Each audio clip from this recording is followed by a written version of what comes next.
hard time realizing my full potential, which is the full potential. You see, it's like Inception, because it can't stop someone that understands the system. You understand me?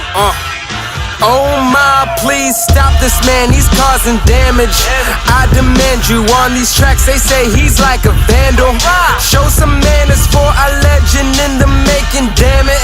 Harness power from the sun, I'm like a solar panel. Peaks and valleys, New Havana's, insight from my nana. That's my grandma, told grandson you got to get your plans up. So I take advantage of the situations handed. But don't overdo it, don't take shit.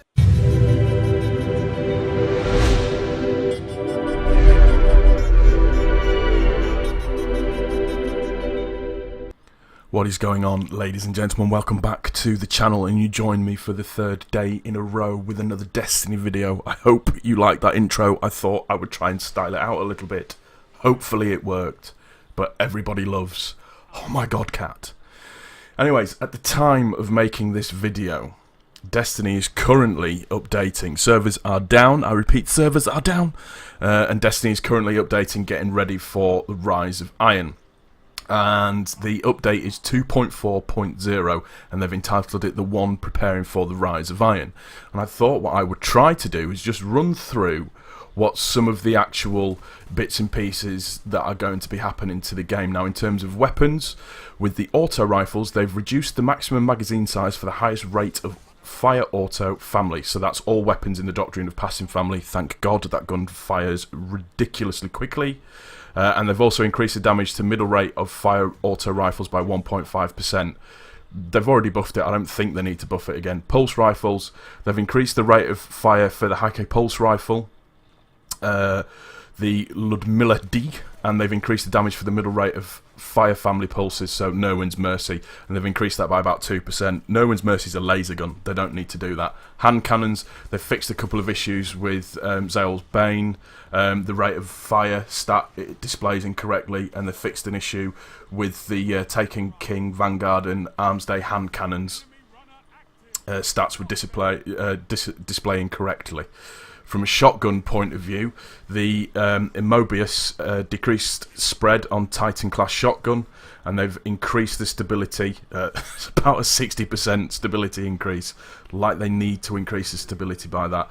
They've increased the high rate of fire and mid-low rate of fire shotgun damages by 2%, and they've reduced spread angle penalty on shotguns with the perk full auto, so things like the Invective was not affected by this. Sniper rifles, and this is where it starts to get a bit interesting with the guns. They've reduced the damage on the middle to high impact 1000-yard stare family of sniper rifles by 6.95%. It's very specific. The middle high impact snipers can no longer reliably kill high armor guardians in super, and No Land Beyond is not affected by this damage reduction. Don't use No Land Beyond, so it makes no difference for me. Now, this is the one that I think is going to annoy a few Trials players. It's where they've reduced the target acquisition for the LDR 5001 YO9 longbow synthesis to bring in line with other snipers in the middle high rate of fire family. They've increased the starting strength for aim deflection, aka flinch, when players take damage while scoped in, from 30% starting to 50%. Now, this is brilliant, because it's one of the things that I massively complain on. You can be firing on somebody and they don't even move. Hopefully that little increase in flinch will make a bit of a difference. It then goes on to say, with every subsequent hit, the strength of the deflection increases until you hit 100% max deflection. Overall sniper ADS aim deflection multiplier increased to 1.9%. It was 1.85%. Again, it's minimal. I don't see where that's going to be. And then they fixed an issue where the Irene UI stat bars showed an incorrect rate of fire. Sidearms, unified damage for all sidearm types. They've increased the damage for existing Hake sidearm families by 3% for lowest rate of fire and 7% for higher rate of fire, and decreased damage for non-hit scan sidearms by 5% for Vestian Dynasty and Queen's Choice. They've given a minor extension to the damage fall-off point for sidearms, a minor increase for stability for sidearms across the board, added damage bonus in PvE 20 to 30%. It's not too bad. And then to accommodate the new faster firing sidearm families releasing in Rise of Iron, all current sidearm rate of fire bars will be slightly shorter. This is to allow more bar space to display the rate of fire differentiation.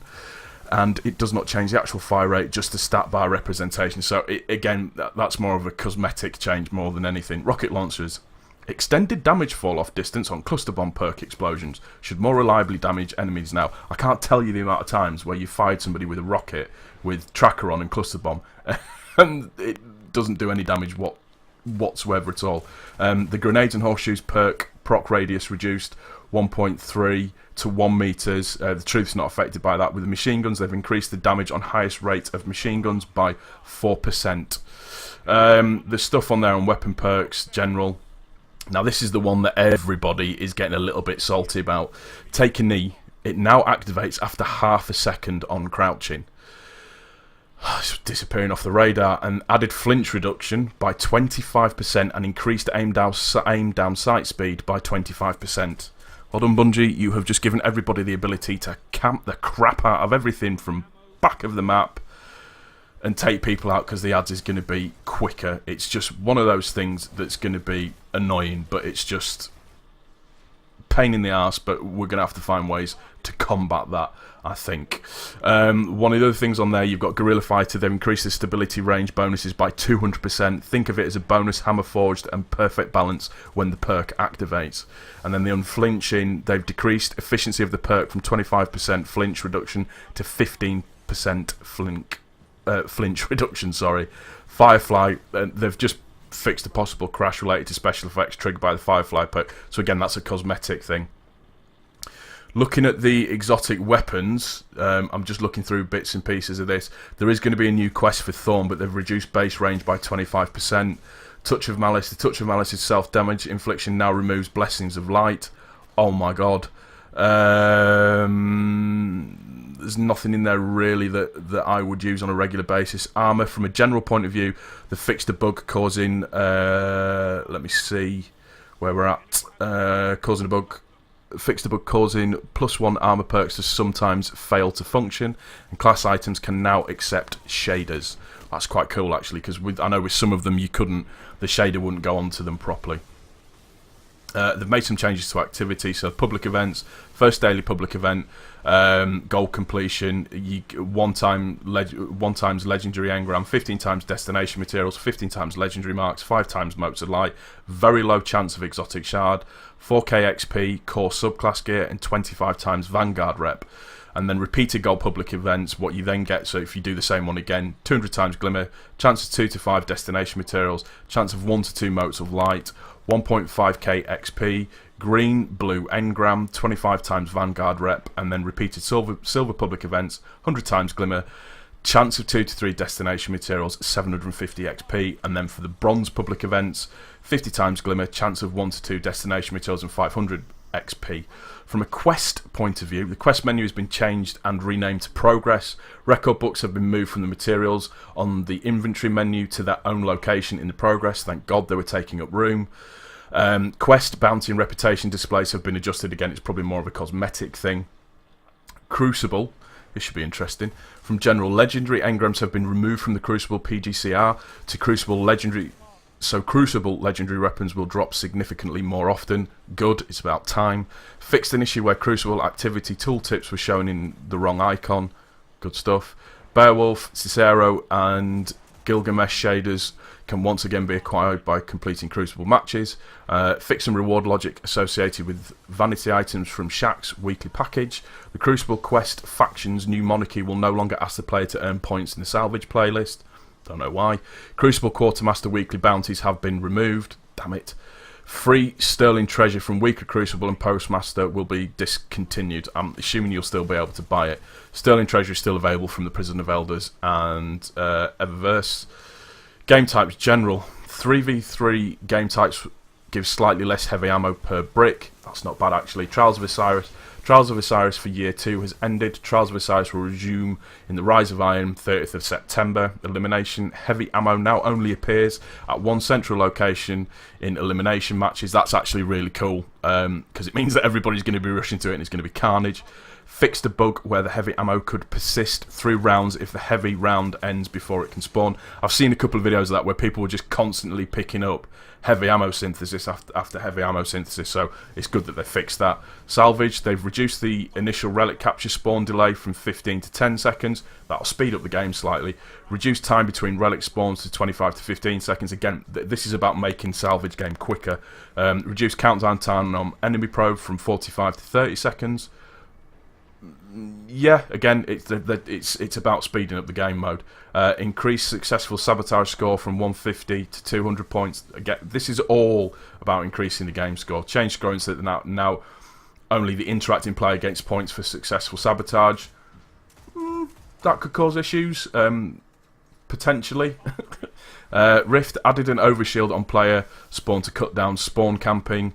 Hallelujah. Extended runner damage resistance when picking up spark by a few seconds. That is actually really good, because I can't tell you the amount of times where I've gotten to nearly to the point where I've dropped the rift in, and you'll see it in this video below, where you get literally you're a millimetre away and you just get taken out. What have they done to the maps? They have rusted lands. They've added invisible physics to stop players from escaping intendable playable area. Your glitching days are over. Vertigo added invisible physics. Yeah, again, it's about stopping the glitching side of things. Pantheon rotated lower heavy ammo crate to keep ammo from falling off the map. Good.